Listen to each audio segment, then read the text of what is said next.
vous avez inévitablement dans l'exposition des choses qui sont des éléments de propagande. Il faut dire les choses comme elles sont. C'est-à-dire qu'il s'agit de remuer les foules et de faire adhérer les foules, évidemment, en proie à l'horreur devant la cruauté des châtiments qui sont infligés aux Noirs. Vous sentez combien, effectivement, il y a toute une sorte de...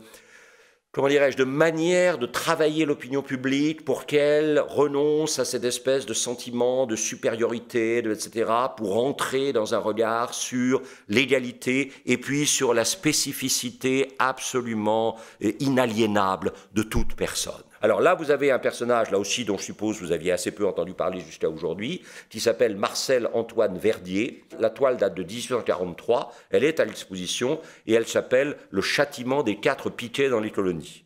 Et alors, ça, c'est très curieux parce que c'est probablement vers 1843-1844.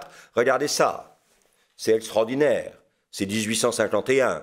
C'est une entreprise absolument fabuleuse de déni. Et vous voyez bien que entre cette vision évidemment assez réaliste, même si elle insiste sur le côté difficile et cruel, et cette vision qui est une vision probablement un tantinet idyllique, de comment ça fonctionnait sur la plantation de Montvernon sous l'autorité effectivement de celui qui est premier dans la guerre, premier dans la paix, premier dans le cœur de ses concitoyens, eh bien évidemment les différences étaient assez nettes. Voilà. Et là vous avez un tableau de Biard qui vous représente effectivement ce qu'on appelait la traite des nègres et qu'on appelle aujourd'hui la traite des noirs. Ce tableau qui vous représente tout simplement le fonctionnement du système triangulaire. Par contre, Biard ici vous parle, François-Auguste Biard, vous parle de l'abolition définitive de l'esclavage dans les colonies françaises en 1948.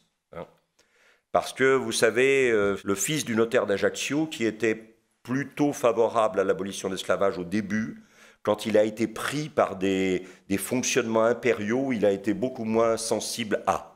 C'est curieux comme on peut changer d'avis au fur et à mesure de l'évolution d'une carrière. Et là, vous retrouvez les 3 couleurs, le bleu, le blanc, le rouge. Vous retrouvez effectivement cette jubilation des gens qui peuvent éliminer évidemment leurs menottes, leurs chaînes, et puis voilà. Alors ça, c'est un phénomène collectif, c'est de l'illustration qui est, au bon sens du mot, de la propagande. Il faut faire savoir combien la bienveillance de la République conduit à la liberté des individus, quelle que soit par ailleurs la couleur de leur peau, etc.